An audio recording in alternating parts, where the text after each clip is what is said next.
Okay, guys. So yesterday we talked about say input size, what we mean by input size with respect to the algorithm and things like that. So 1 minute. Let me just close this and see.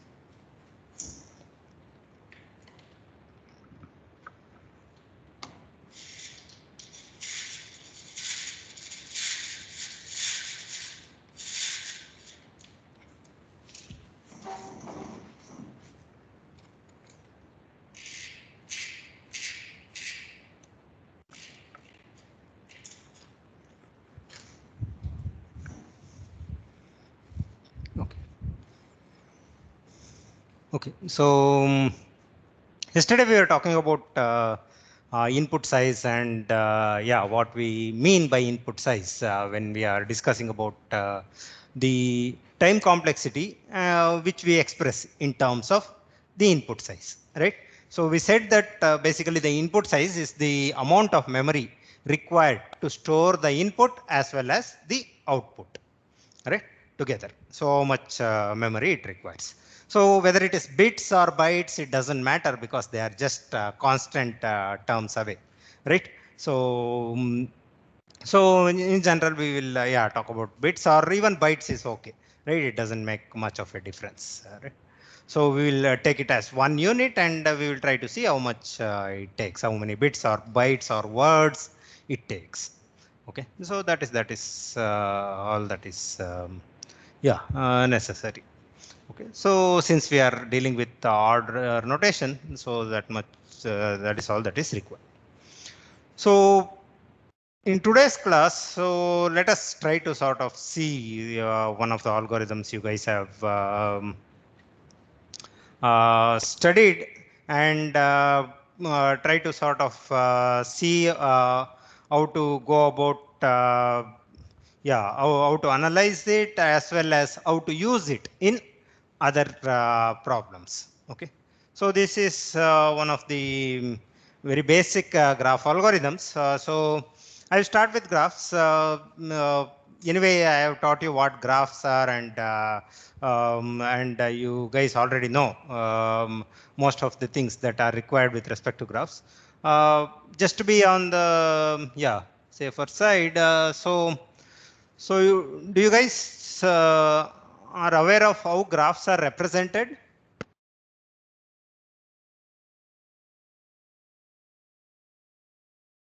How do you represent a graph? Using an adjacency matrix or Adjacency list. list or Yeah, adjacency matrix. list and or adjacency matrix, right? So is everyone comfortable with that? Yes, sir, I think. Okay. Yes, sir. Okay. Okay. So if you are not comfortable with anything, you just let me know. So a adjacency matrix is where you have vertices, say something like V1, V2 to Vn as columns and V1, V2 to Vn as rows. There you put a 1 in some place if there is an edge between Vi and Vj. Notice that, so suppose there is an edge V1 to V2, I put an edge. Ideally we say that there is no edge from Vi to Vi. Okay, so the diagonal entries, principal diagonal entries are always 0, right? So and if there is some edge from some Vi Vj, we put a 1 there, right?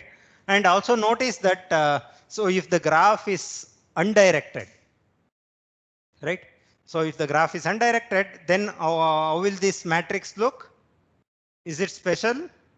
Will It's be symmetric. symmetric. It is Symmetric. symmetric. It is symmetric across this principal diagonal, right? Vi Vj is same as Vj Vi, right? So Vij is same as Vji. So in that sense, it is symmetric, right? So if it is directed, it need not be symmetric. Okay. And also notice that if I write this, I use 1 for when there is an edge and 0 when there is no edge, sort of a characteristic vector. Okay. Uh, But if the graph is weighted, if there are weights on the edges of the graph, instead of 1, I will write the weight of that particular edge. The weight might be something like 10.2, right? I will write that number, right, here, right? So I will write the weight of that edge here, right? So this is what we do, how we represent graphs as adjacency matrix. With respect to adjacency lists, we have a sort of array of lists, and each sort of list correspond to the edges that are incident on a particular vertex. So we will have some sort of list, something like V1, V2, V3, so on and so forth. Here you will get all the adjacency, all the vertices that are adjacent here, right? So in each of these lists. Okay. Now, so coming to the space that is utilized by these lists, how much space is used by an adjacency matrix? N square, where n is the number of vertices. Vertices, order of n square when or n square when n is the number of vertices, right? What about adjacency lists? V plus E. Come again? V is the vertices, E is the edges. Order of V plus V. V plus The number of E, vertices. edges. Edges. Okay. V plus E, right? So most of the times I will use these terms n and m, right? So you guys are familiar with these things. If you have already forgotten the notations we used in discrete mathematical structures, n is the number of vertices, m is the number of edges in most of the times. If you don't want to get confused at all, you can use order of V plus E to be very correct with respect to notation. It is the size, okay, of these sets. Cool. Okay. So in that sense, yeah, adjacency list basically uses at most the number of yeah, memory, which is equivalent to basically the order of vertices or edges. Okay. But adjacency matrix, irrespective of it, it uses n square space, right? Based on the application, we will choose either of these, right? In most of the cases, we will choose adjacency list because it is much more useful. But there are many cases where we don't care so much about space, but we care a lot about the running time, right? Then, and we don't care about the initial setting of thing. Even if you take a lot of time for initial setup of adjacency matrix, it's okay for us. But query time or something should be optimized. Then we might use adjacency matrix. Okay. Fine. That is nice. So the first sort of yeah, graph algorithm we would like to do is the graph traversal, which you have already studied, called DFS, right? That is the depth first search.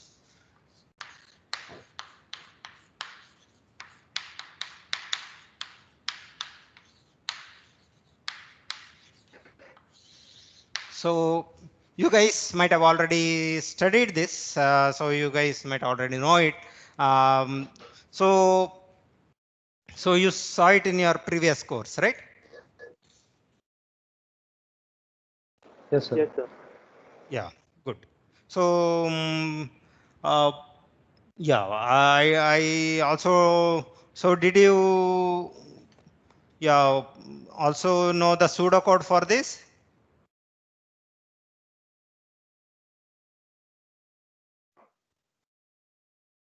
Okay.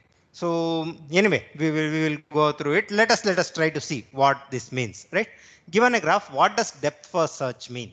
Okay. Basically, here this is how you sort of traverse a graph, right? If you sort of think of this graph as a connected network of cities or network of nodes in an electrical network or a communication network, right? Now traverser is basically how do you sort of go about visiting every node or visiting many nodes, right? How do you sort of travel across this network, right? That is one thing. So here, one of such thing is depth first search. What do we mean by that? So once you sort of go to a vertex, you sort of reach to a, you sort of keep going till you sort of reach the farthest thing possible where you can't visit any other unvisited vertices. Guys, please mute. If you have not muted, I think there is Srinivas. Okay. So, Sorry, sir. yeah, it's fine, it's fine. So now, so let us. I mean, rather than defining it with a lot of words, English, let us try to see what we mean by that. Okay. Suppose you have a graph. So let me say this is.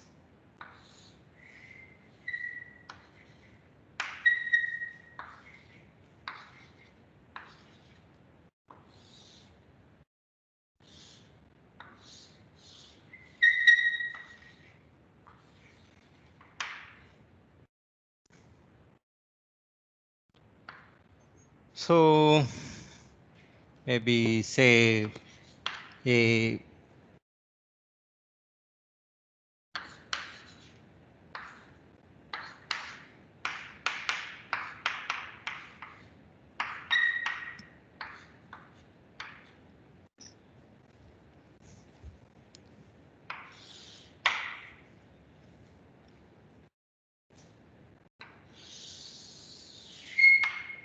okay. So can everyone see the graph?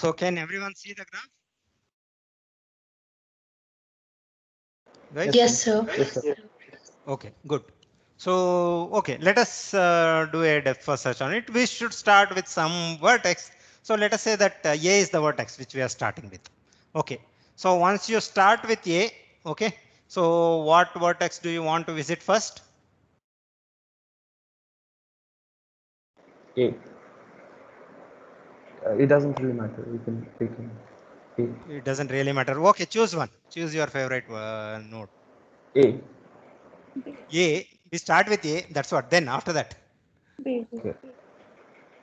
Oh, Which then one? Sir, we have B. to mark that as visited. Visited and then we go to B. Okay, first what you do is you mark it as visited. Okay, let us sort of use. So I don't know what colors are. Is this color visible to you guys? It is green, right? So it is visited, right? Then okay. Then what do? You go to one of its neighbors, right? So here we say that we'll go to this neighbor B, right? And you sort of mark it as visited. Okay. Then what do? We again visit any one of its neighbors. That's not yet been visited already. Anyone of whose neighbors? B's neighbors. Okay. The latest. So once we have come from A, now we have come to B. We are at B now, right? So what we do is from B we will try to explore its neighbors. So what sort of neighbors we are trying to explore?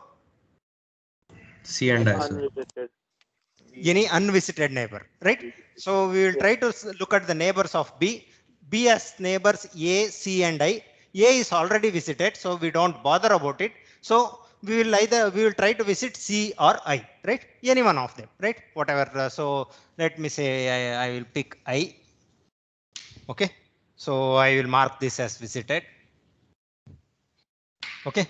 So now there is not much choice, right? So I has only B and H as neighbors, right? B is already visited, so you can go to H. So I'll go to H, right? So nice. So this is visited, right? So now H has three neighbors, I, G, and A. Notice that A and I are already visited, right? A and I are already visited. So does there exist a neighbor which is still unvisited? G. G, right? G is unvisited, so I will go here and visit G, right? Okay, nice. So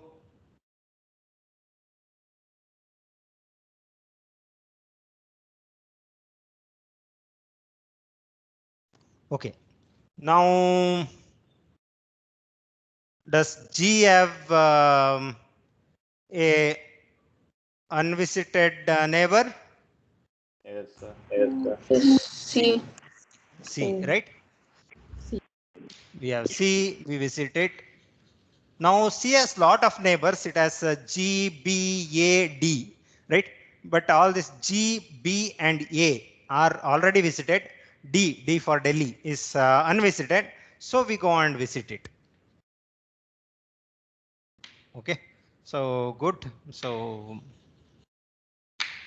visit this. Then so D has neighbor C, A, E, F. C and A are already visited. I can visit any one of E or F. So I will just visit F and mark it visited. And then from F I can visit E and I also mark it visited. Now notice that all the vertices are visited now, right? Now we are sort of done. So it's sort of a, yeah, it came out too nice, right? It the traversal. You could traverse all the vertices in a single sort of traversal. You didn't even have to backtrack, right? So let us try to sort of put an edge so that we need to backtrack. So we have visited this in this manner. So let me put one more vertex here, right? J. Okay. Now what do we do after we visit E? Since all of its neighbors are visited, we go back to F.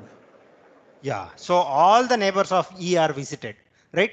So we don't have anything more to explore from E. So you sort of backtrack. You go to its parent where you came from, right? So that was F. You backtrack to F and see, does F have any unvisited vertices?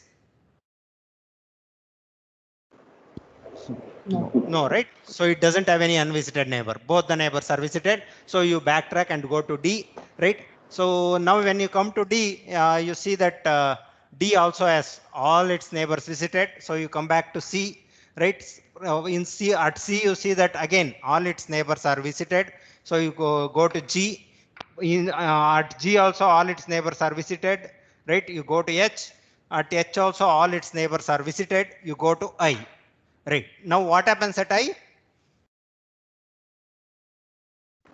J is unvisited. So Yeah, I as a neighbor J, which is unvisited, right? So we will go and we will visit J, right? We will visit J, right, and mark it as visited, right? So we go there and we now we have sort of visited all the vertices, at least which are reachable, right? From J, it does not have any other neighbor which is not visited, right? We go back to I has all its neighbors visited. So we go back to B has all its neighbors visited, right? We go back to A again has all its neighbors visited, right? And we end it here, right? So this is what we sort of do in depth first search. Okay. So is this fine? yes, sir. Okay. Okay. So Yes, sir. this good. So this is what we call as depth first search. Now there are some nice things which you guys need to know about. One is about the edges which we use for this traversal, right? So these edges become very important. Notice that what will be the, if you take only the edges, right, which we use to visit a unvisited vertex. Now what will be the graph induced by those edges? A tree. Yeah, it will be a tree, right? Right. If you consider these edges which are marked in orange, I don't know whether you see it as orange or any other color, right? With these curved lines, right? Zigzag lines. These edges form a tree, right? In this, yeah, in this graph, right? So does it always form a tree? If there was only one component in the beginning, then we'll get a tree. If there are So, multiple but components, it will always form a forest. yeah, it It will will form Will only. a tree always or form a forest. Okay, so suppose there are a few more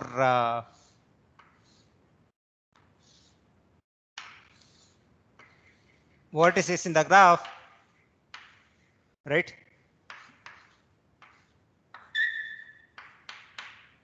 Right, something like this. So you start from again some vertex, go so go here, go here, go here. Right. So this is again. So once you sort of since it's depth first search, once the component is sort of exhausted, you will go to another component and you will start exploring the graph further, right? And there also again you get a tree in that component. So every component, right? The DFS traversal gives you a tree in every component, right? This particular tree, which is induced by the edges which we use to explore a vertex, right? This is sometimes called as the DFS tree, or the whole thing is called as DFS forest. Okay, we call it as DFS, depth first search forest. Okay, and it is extremely important in many of the applications. Okay, so as one of you guys remarked, so a DFS forest, when will the DFS forest be a single tree? When there's only one connected component. Exactly. So when there is only one, if the graph has if the graph, in other words, if the graph is connected, right? The graph has only one connected component, or the graph is connected, then the forest will become a tree, right? So this is something which you guys already know. When is forest a tree, right? When it is when the graph itself is connected, right? That's good. Okay. So this is what we call as DFS forest. Okay. Now this forest, as we see, it has lot of leaves, and it has. It is not necessary that it needs to be a path, right? Sometimes it will be a path, and sometimes it need not be a path. It is generically a tree or a forest. Okay.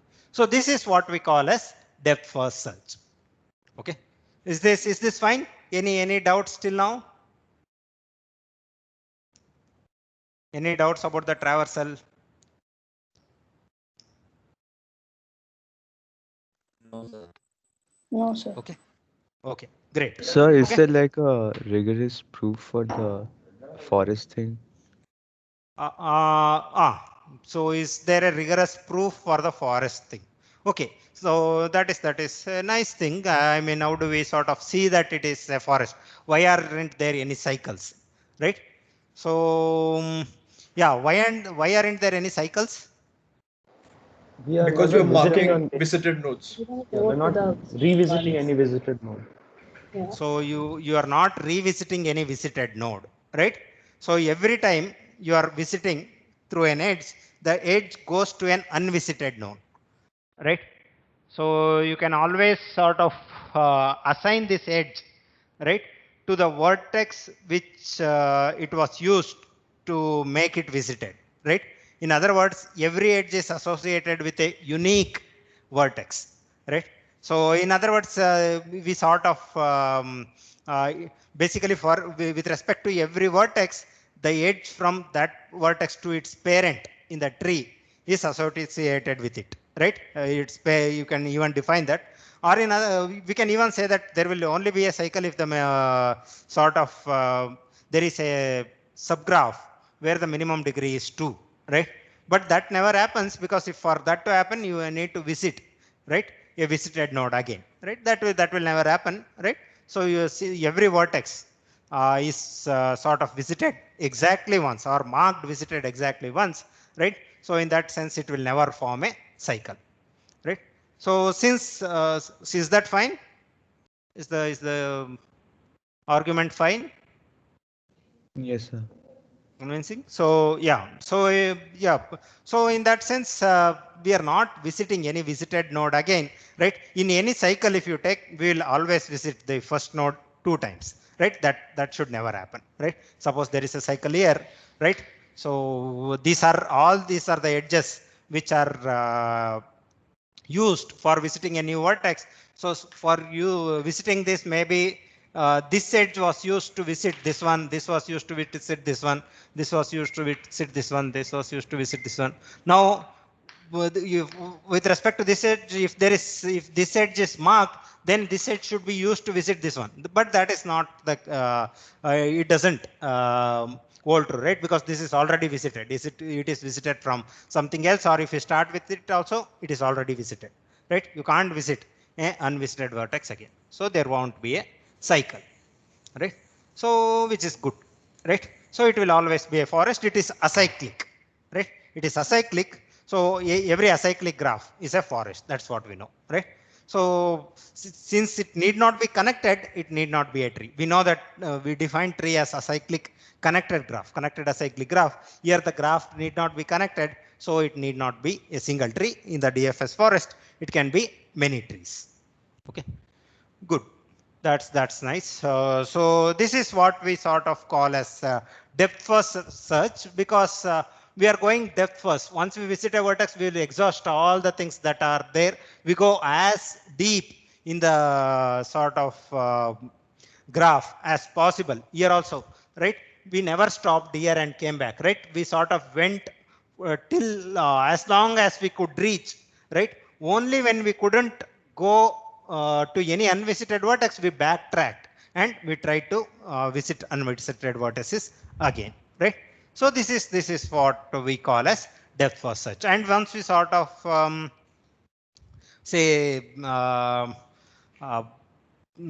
finish one component, you go to the next component and start your traversal again from some vertex. Okay. Okay, nice. So yeah, many times these are the sources, right? Here A is the source in this component, L is the source in that component. You can call them as sources for the traversal with respect to that component. Okay. Okay, nice. So is this fine till now?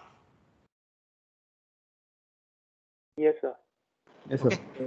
Okay. So for our application, only this much is not enough.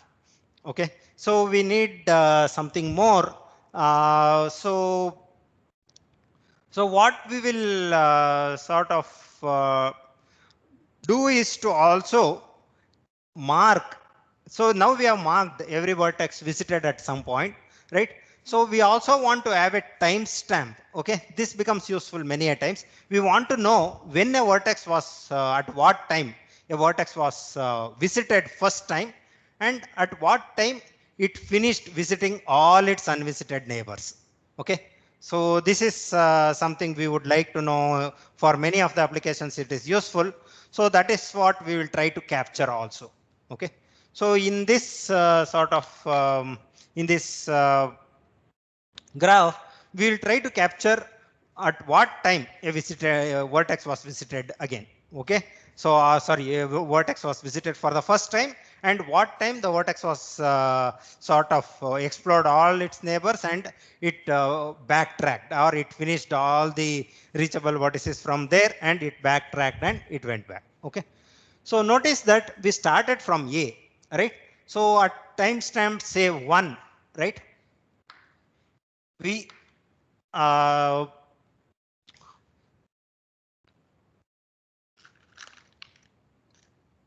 we sort of discovered. So we say something like we use these terms called discovered is basically the time when a vertex, no, it is not even the time, it is when we say discovered, it was visited for the first time.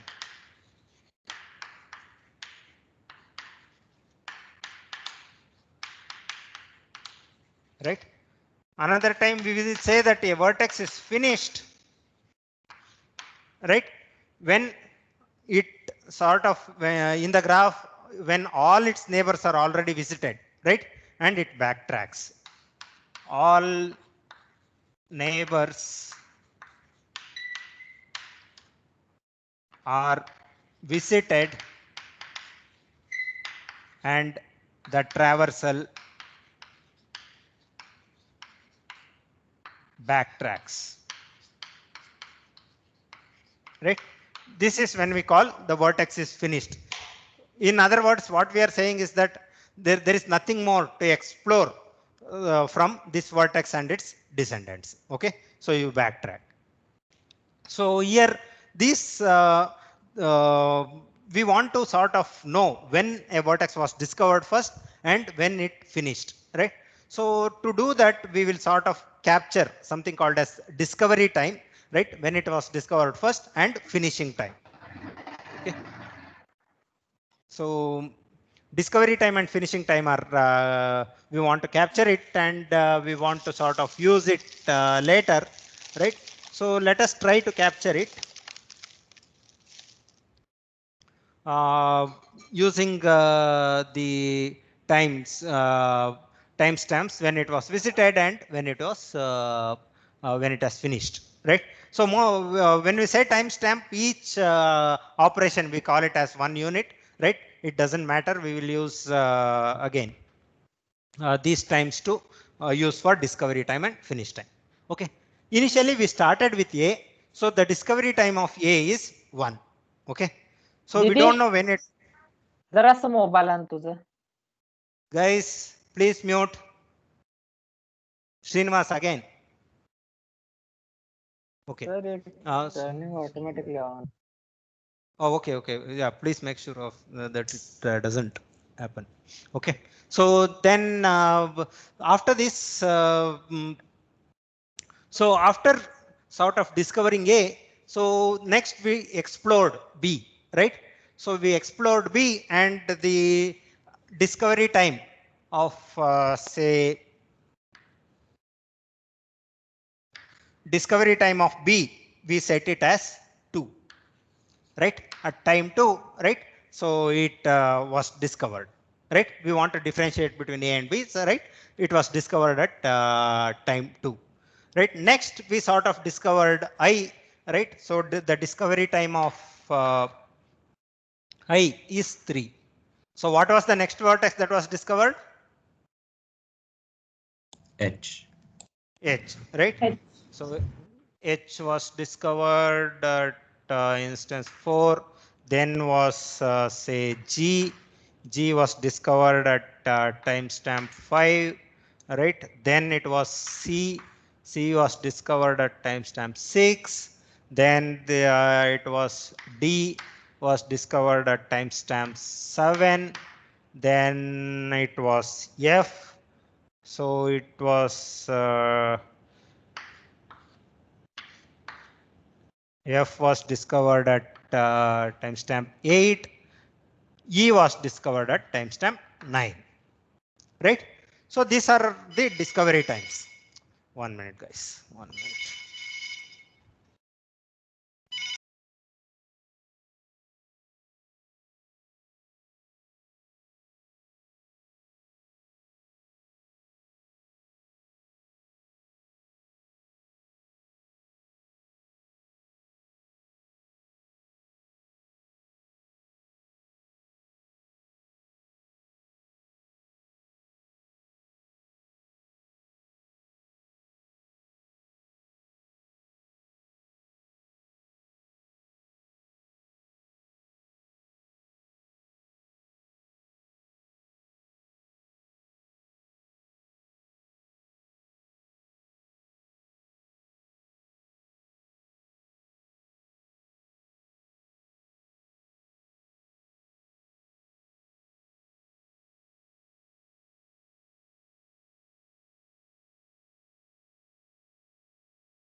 Okay, guys. So yeah, where we were sort of discovering these vertices, right? A was discovered at time 1, B at 2, I at 3, H at 4, G at 5, C at 6, D at 7, F at 8, E at 9.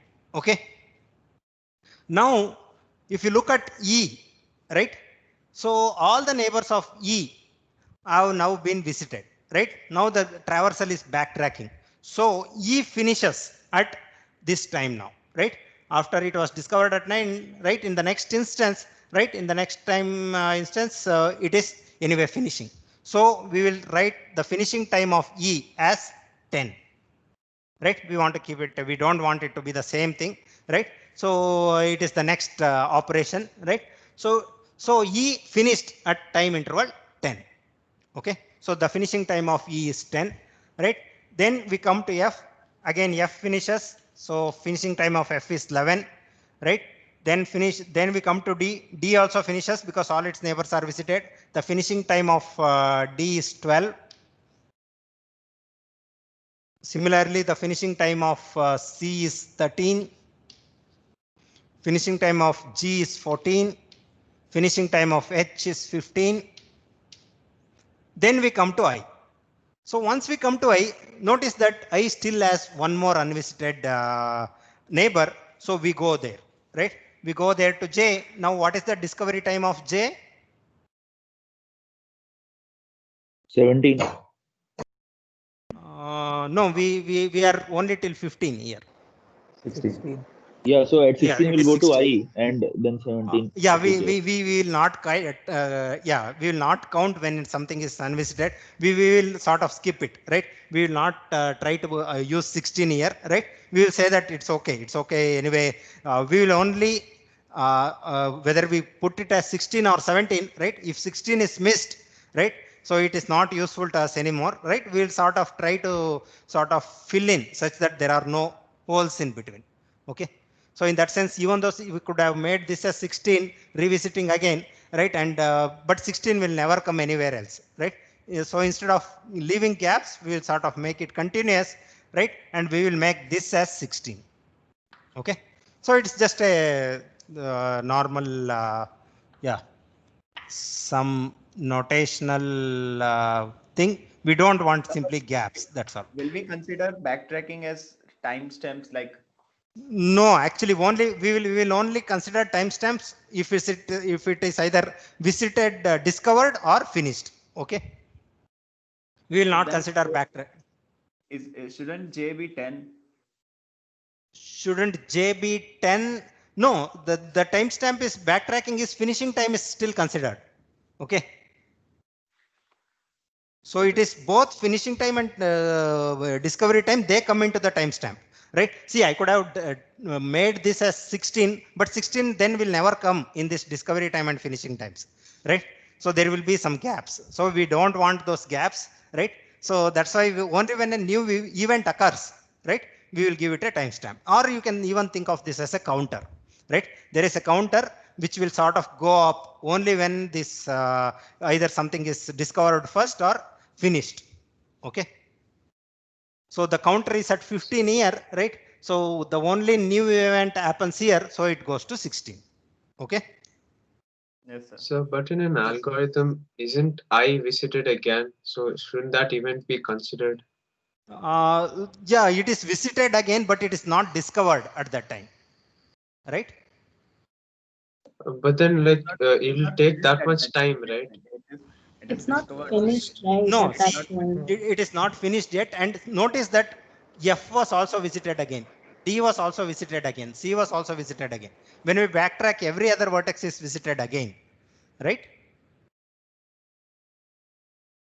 Restoring discovered and finishing time, not anything Yeah. intermediate. Basically. Exactly. Exactly. We are only storing discovery time and finishing time. Okay, it's not like it's not some time the algorithm takes or anything. It's just a No, time, like it's just a counter. You can think of it as a counter. Okay. yes. Okay. So now at time 16, J is discovered. right? It does not have any other neighbor, so it also finishes in the next time stamp. So basically 17 will be the finishing time of it. Then 18 will be the finishing time of I, right? 19 will be the finishing time of B, and 20 will be the finishing time of A, right? So it is not too surprising because there are 10 vertices in this component, and the finishing time is 20, right? Now, when you come to L, what will be the discovery time? It will continue. So it will be 21. Okay, it will be 21, right? Then K, it goes to K. So K will be 22 discovery time. Then N is discovered 23, then 24 for M. Then M finishes. So the finishing time of M is 25. So the finishing time of N is 26. Finishing time of K is 27.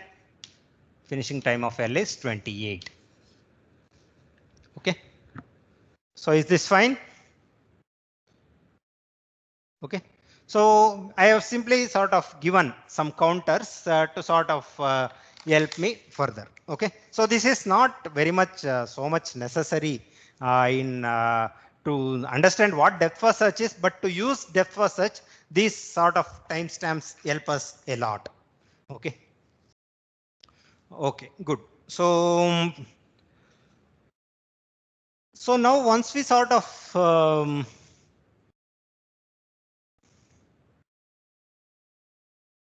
have these timestamps, suppose you have a graph.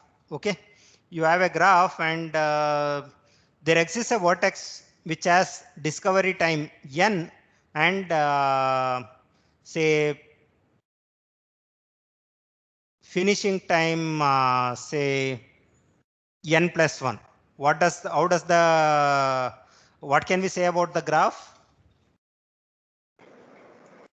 It About the vertex, we can. it starts Yeah. backtracking at that time. Forest.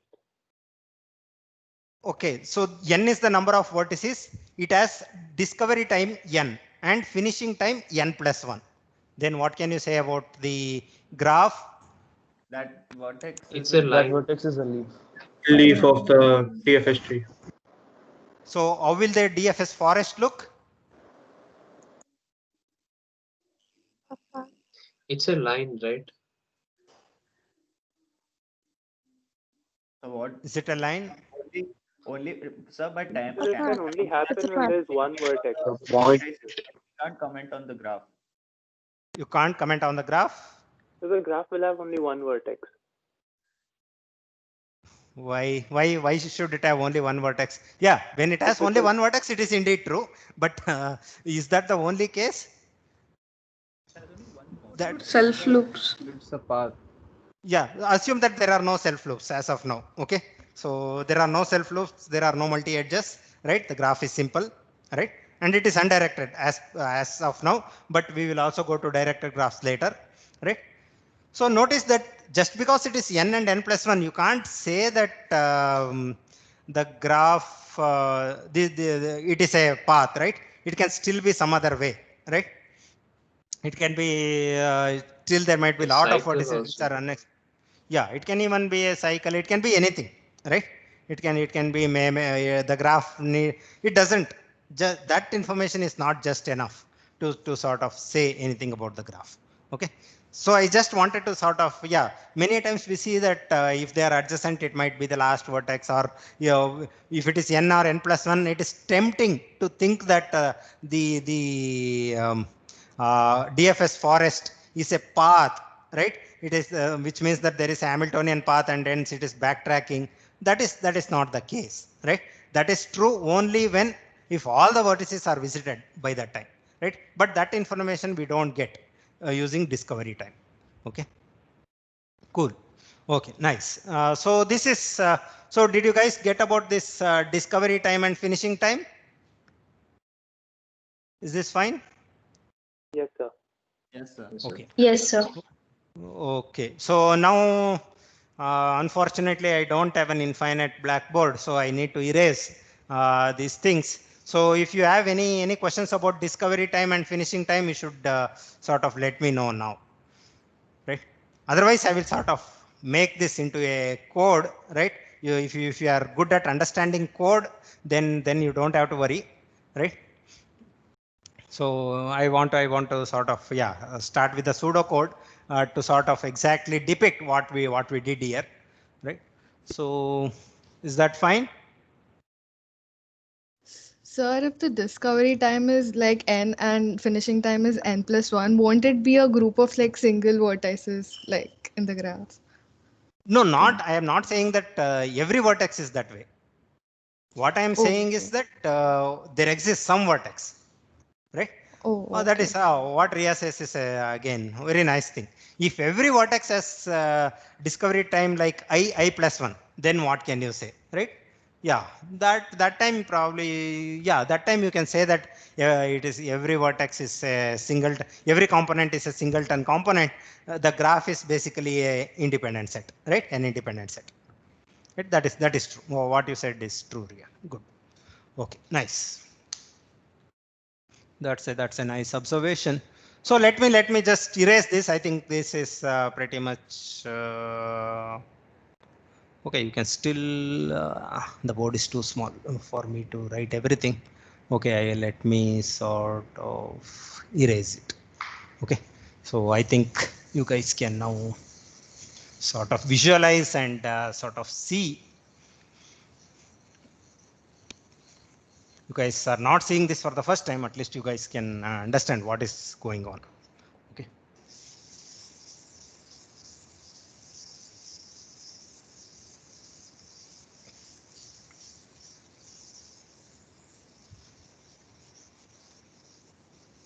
Okay, now you guys might have seen the pseudocode or the program for this DFS traversal, right? So what I will be using is the DFS sort of pseudocode which I write now, right?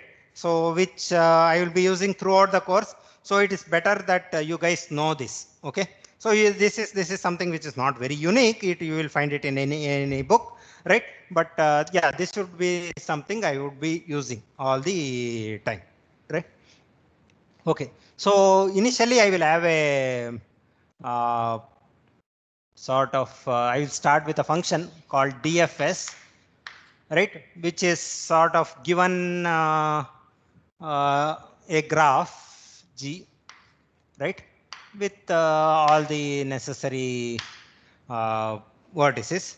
So initially what I do is do some initialization, right, for each say u belong to V, right, for each vertex belong to the vertex set. What I do is I set the visited sort of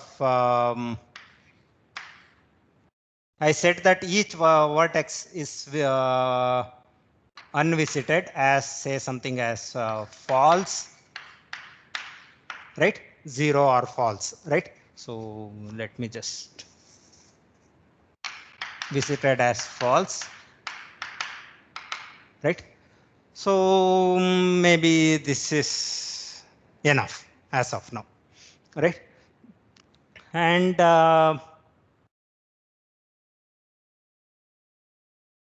I will have a counter, right?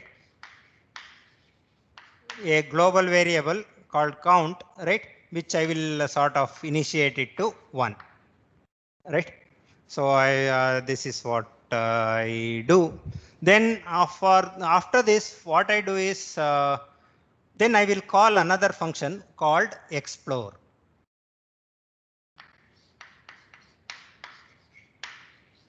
Explore, I will call it using a particular vertex, say some vertex u, right? So I will call explore using a particular vertex u, right? The graph G is again also known, right? So I will call this new module called explore. basically we will use this module to explore the whole graph. Okay.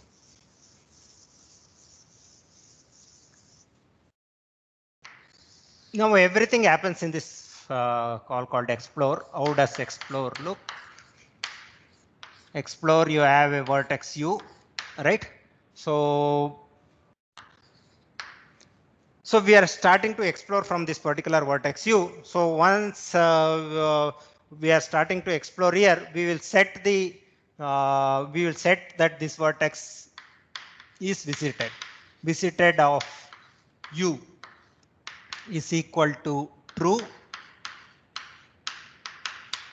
Then we will also set the discovery time, right? Discovery time of u is equal to count, right? Then you increment the count. Count is equal to count plus 1, right? So we have marked the vertex as visited. We have set the discovery time, right? And we have incremented the counter, right? For the first time when it is visited, it is just 1, so it will be 1. Then what we do is now we need to sort of explore all the neighbors of this particular vertex u, right? So what we do is while adjacency list of u is not null, right? So whereas for all the, or we can even say for all, yeah, while For all u in belonging to adjacency of yeah, you can no, I was thinking that I could set up a infinite while loop, or we could come out, but we can simply use a for loop for each. Say I am used u here, say for each x belonging to the adjacency list of u, right? For each vertex which is the neighbor of u, right? So what you do is basically you sort of want to start exploring from x. So when do you explore x? If it's it's not unvisited. Yeah, only if it is unvisited, right? That is important. If visited of x is equal to false,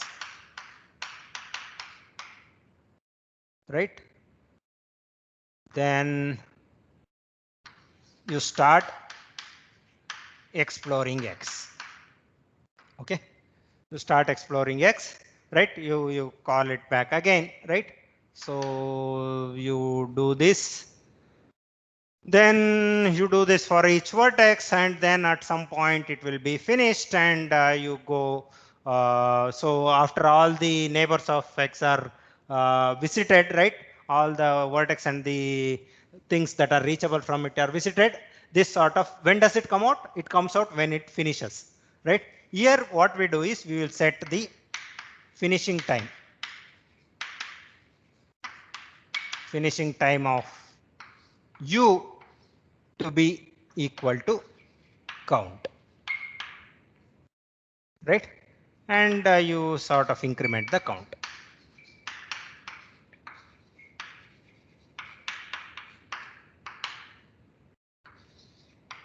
Okay, so this is the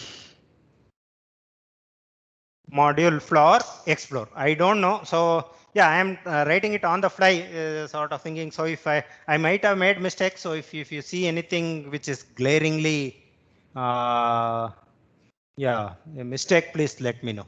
Okay, once we try to analyze, we will anyway come across and we will see if something is wrong. Okay. Okay, is this fine? Is the code fine? Sir, this works only when there's one component, right? If there are multiple components. Exactly. This works only when there is one component, right? So only you have started from some vertex u and it is there. So if there are multiple components, it will not work again. So for that, here you need to sort of put a for loop, right? For each u in V, right? And you should start exploring only if it is unvisited, right?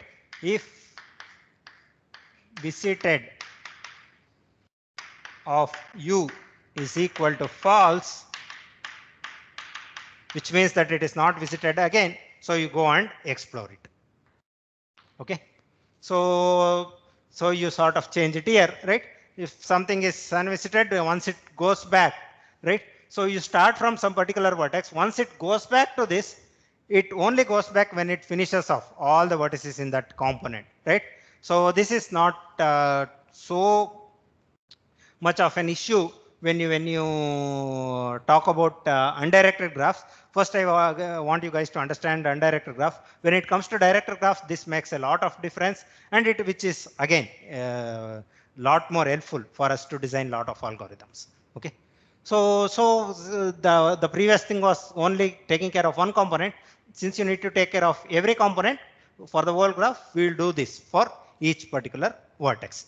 And this condition is important, right? So you should not visit a visited vertex again. So is the pseudocode fine?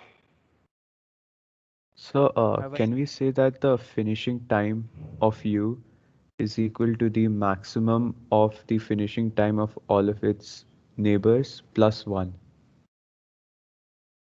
And if it's Except for its parent. for all of its children plus 1. Finishing time of U is equal to maximum of, so like x. That is okay. That's And then if it's a leaf seems a node, nice then observation. Yeah, since that seems to be a nice observation. Is that true? So what Anirudh says is that the finishing time of a vertex is basically the maximum of the finishing time of its children plus 1. Is that true? Yes, sir, because like we'll be Unless it backtracking. doesn't have. Sorry. Yeah. So we are Like, backtracking. we will visit a node only after we visit all its children. No, we will mark the finishing time only after we meet all its children. So Like So unless that is it fine. doesn't have any children, right? If it doesn't have a children, its finishing time will be its discovery time plus 1. Yeah. that's right. So finishing time of say something like U is equal to max of finishing time of X, where X belongs to child of U, right? So in DFS tree, right? Or discovery time of U. This is max of finishing time of U plus 1 or discovery time plus 1. Is this true? Always? It is either it's a leaf, which means that it is discovery time of U plus 1, or it is max of finishing time of its children plus 1. Is that true? Yes, and the last happens only if the adjacency of U is size 1. Like it has only one neighbor. So like then it's Or it's a discovery leaf, time right? U plus 1. Yeah, basically that. It's a leaf. A leaf has right? only one neighbor, right? No. No. A leaf has I think only he one means neighbor his in the parent. tree. Not in the graph, right? Where are you telling only one neighbor? In the tree or in the graph? In the DFS forest or in the graph? Oh, yeah. Sorry, my bad. Yeah, if it is in the graph, it is not true, right? In the graph, a leaf can still have lot of edges, right? It's just that all those neighbors are visited already, right? Good. So, but leaf even if like in the graph there is nothing like visited, right, sir? If a vertex has more than one neighbor, then it cannot be a leaf, right? No, the thing is when we are using, when we are saying something is a leaf, we are talking about the DFS forest. It's a leaf in the DFS forest. Sir, so for a graph, if a vertex has more than one edge, but in the DFS forest, it is a leaf, then we call it a leaf of the graph also? No. We don't call it the leaf of a graph. We will call it the leaf of the DFS forest. Because DFS forest can be more than one. Like in the Exactly. previous case also. Okay. No, 1 minute. Janmansh came up with a nice observation again, right? Is it true that the DFS forest is unique for a graph? There can be multiple depending on how we do DFS. Like, correct, right? So actually we could start with any vertex, right? So or even if you start from a particular vertex, there can be different DFS forests and trees based on the way you explore the graph, right? So DFS forest is not unique in that sense, right? Good. Nice. So what can we say if the DFS forest is unique? The graph is a forest. Yeah. The graph itself is a forest. Good. Nice. Okay. Cool. Okay. So does the pseudo code look fine? So are you guys comfortable with this term called pseudo code? Yes, sir. Yes, sir. Okay. Basically, it looks like your C code, but it is, if you just exactly do this, it will not run, right? So it is something like, yeah, I don't want to write it in complete words, but also I don't want to worry about different constructs with respect to different languages and worry about whether how to implement it and things like that. I am just capturing the eye level sort of implementation of this algorithm which we have, right? So that it gives us everything we require. Okay. Okay. So is this fine? Yes, sir. Okay. So we are setting the discovery time here. We are setting the finishing time here. Okay. Good. Nice. Okay. So for the rest of the course or in any other thing, so this is the pseudocode which we will be using. Okay. So we will use this pseudocode and probably we don't need much. If we need finer sort of any refinement, we will try to do it then. Okay. Other than that, so this is the this would be the pseudocode. When I say DFS, you should remember this. Okay. Okay. So let us try to sort of understand something about. Yesterday we talked about say input size. What is the input size of the graph now? Number of vertices plus number of edges. Okay. And number of edges. Yeah. So input size is basically m plus n. Number of edges into 2, we can say. That is that is something how you write it, right?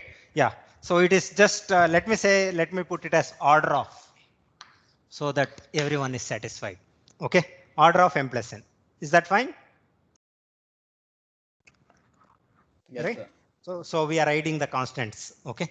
So which is so maybe a bit of cheating, but we are not too much worried about the constants as of now, right? So when you actually code and implement something, then it might matter. Okay. Okay. The input size is that. Now should we talk about the running time of this algorithm? Okay. So let us try to see what is the running time of the algorithm we have seen here. So this is what we will do in each of the classes. So once we come up with an algorithm, we will sort of try to sort of come up with a pseudocode. Then we will try to come up with a running time, and also we will try to see how this runs. We actually already saw how this runs. Actually, since you already knew what DFS was, we sort of saw it through an example, right? I will not go through it again, but if needed, we can go through it again later. Okay. Now let us try to count the amount of time it requires. So how much time does this operation take? Setting the visited flag. So just one more thing. I think you have to, in the beginning of the explore function, we have to write if U has been already visited, we exit the code, like we return. Okay, good. So do we need to do that? No, because like we are checking false condition before entering explore. Checking. Notice that it will here in the main function, right? It will go to explore only if the visited of U is false, right? We are checking here. And where else are we calling explore? We are calling explore here again, right? Here also we are checking that it is false before we call explore. So in both the places where explore is called, it is checked whether the vertex is already unvisited, right? So we will call explore only if the vertex is not visited yet, right? So in that sense, it is still fine. We don't have to check. Is that fine? So got it. Okay, clear? Sir, yes, sir. Good. Okay, now let us try to go through this time complexity. So how much time does this setting this flag take? 1. O of 1. Yeah, O of 1, or let me say 1, right? Unit amount of time. So again, discovery time will again take unit time. Setting the counter will again take unit time.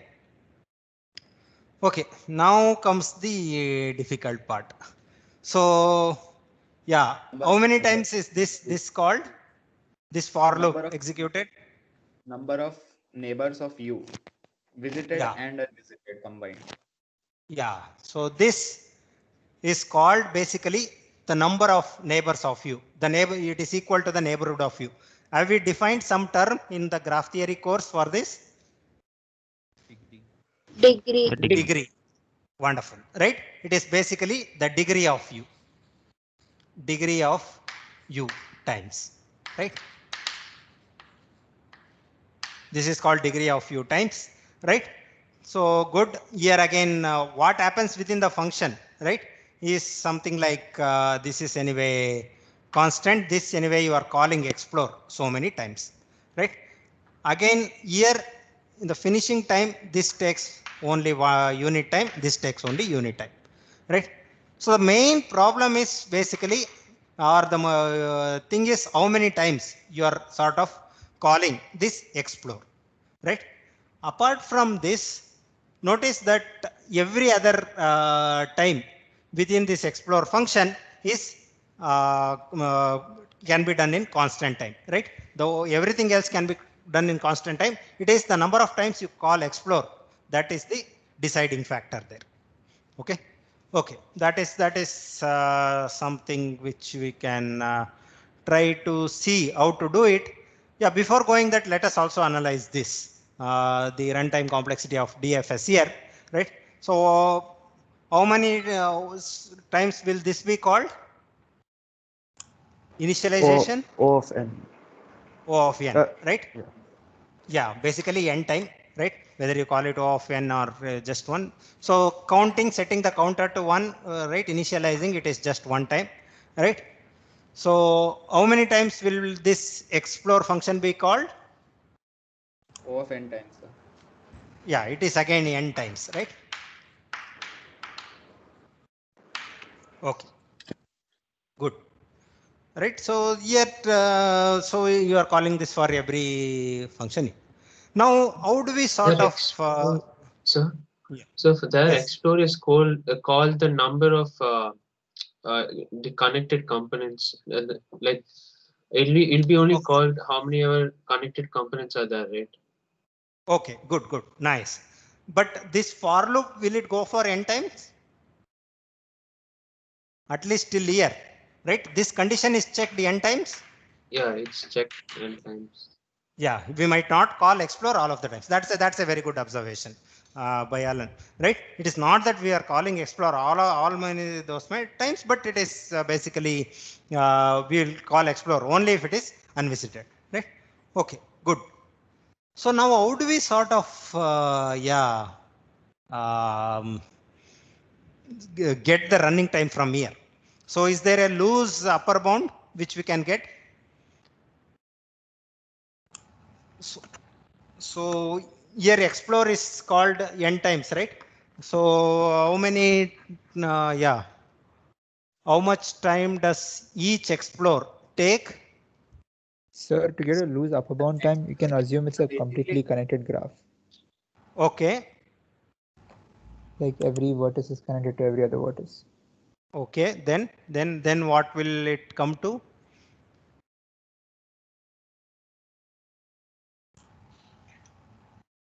So like for the inner loop that adjacent for all vertices x adjacent to u, we can say that totally it will only be used the sum of degree times, which is like equal to 2 times edges. So you are saying that notice that here all this function is called only degree times, right? What he's saying is you are calling it degree times, right? So and from here also you will come to explore only when if it is unvisited, right? So which means that here for you will go here and call it at most degree of u times, right?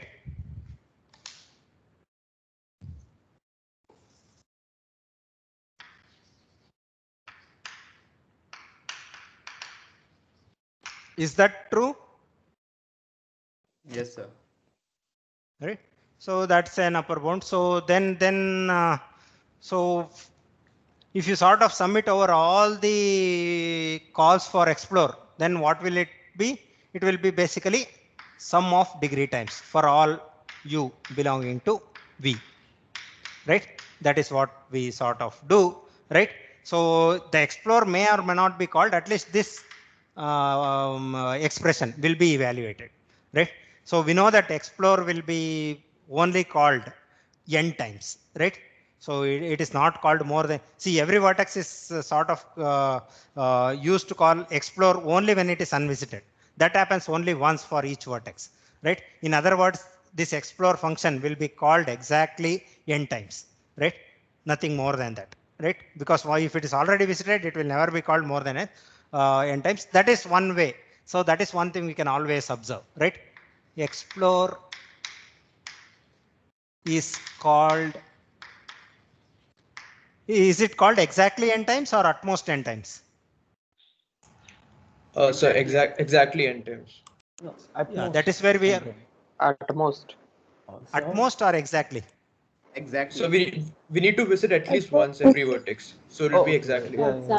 Yeah, we need to, yeah. So for people who said at most, Could notice be that we are setting the visited flag true only in the explore function, right? So we need to visit it, right? Even to set the visiting flag, we need to sort of call the explore function. So it will be for every vertex, x explore x will be called at least once, right? And it is called at most once again, right? Which means that it is called exactly n times. Is that fine? Yes, sir, because every time the condition is satisfied, you're basically drawing an edge in a tree, and the tree has n-1 edges. Yes. Okay, good. That is nice, right? So explore is called exactly n times. That is one way of looking at the runtime, right? So and in an explore function, what are the operations that are happening? Notice that it is this setting up of these counters and calling other explore things again. That anyway we have counted for, right? So except for this operation, right?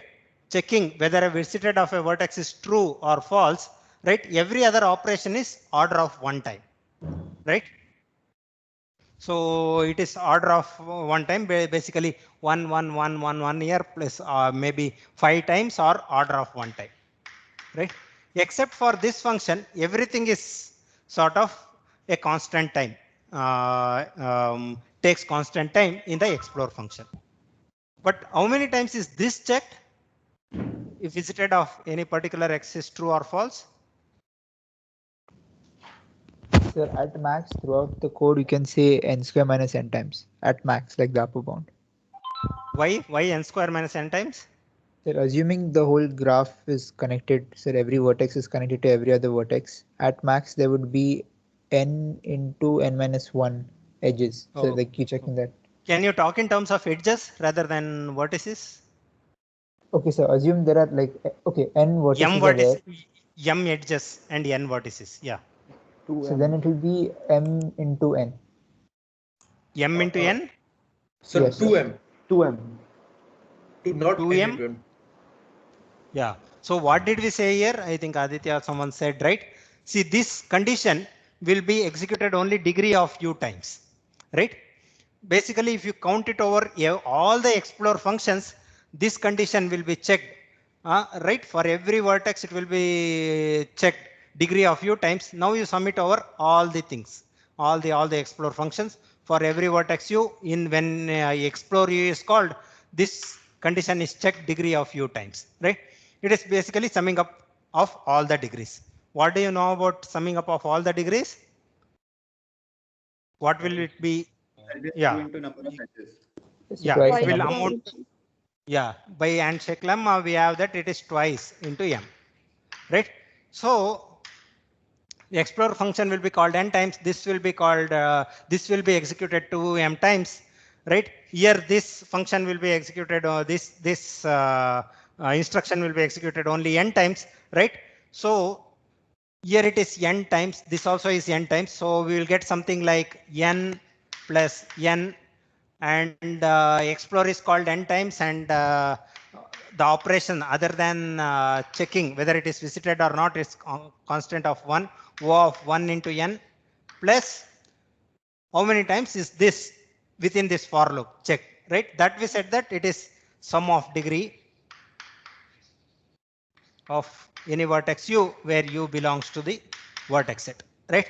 This will again amount to, this is n plus order of n. It will be order of n plus this we said that it is twice m, right? This will be the running time, right? So this we can sort of write it as order of n plus order of m, right? Which you can always write it as order of m plus n. Okay. So is this fine? We again also talked about sort of how to sort of add two functions with big O notations. O of n plus O of m is always O of m plus n. Well, m and n can be any functions, right? F or g, right? So is this fine? Is the running time fine?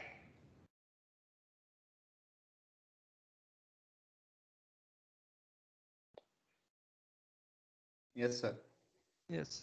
Okay. So no, this is important. I mean, I can spend you as much time as you want on this, because later I will not go in such detail, right? I will simply assume that you guys know this and we will sort of use it and go further.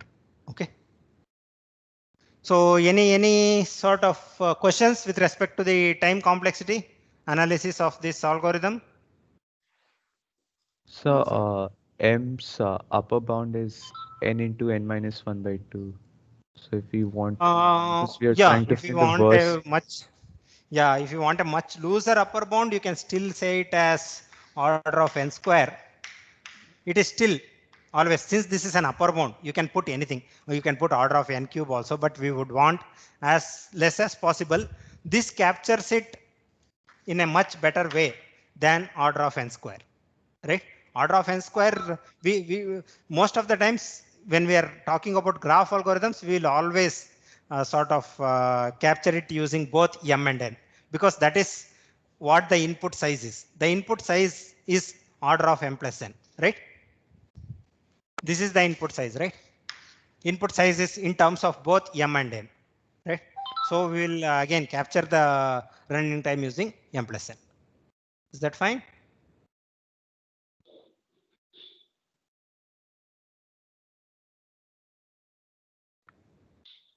Okay, good. So any questions? No, sir. So this would be the implementation we will be, or the pseudocode we will be using for all the things, and so the running time is order of m plus 1. So sometimes we call such a running time as linear running time, right? It is linear with respect to the input size, right? The input size is order of m plus 1. The running time is again order of m plus 1. We call it linear, right? This is called a linear time algorithm. Okay, we call such things as linear time algorithm, right? When I say linear time, it doesn't mean that it is order of n, right? It is basically the order of the input size. Here the input size is order of m plus n, right? So the running time is order of m plus n. Okay, is that fine? Okay, we call this linear time. Okay, okay, guys. So yeah, so this is good. So go back, look at this code very well. Take your graph and try to understand how this exactly works, right? And try to see if you can sort of get few more properties with respect to the DFS traversal, right?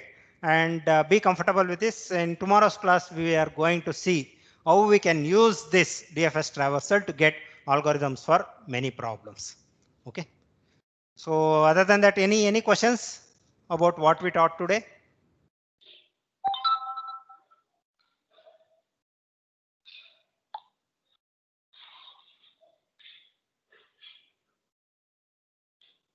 Okay, if there are no questions, we will stop it here. And we'll again, guys, you need to mute yourself. Okay. So still, if you are using your mobile or something, I think you guys will not see that you are unmuted. It is your responsibility to look at it and mute yourself. Okay. Okay. Otherwise, it will already the video is not great. Lokeshwar, you are unmuted. Okay. So yeah, so that's it for today. Okay. So I will stop the recording. Sir? Yeah.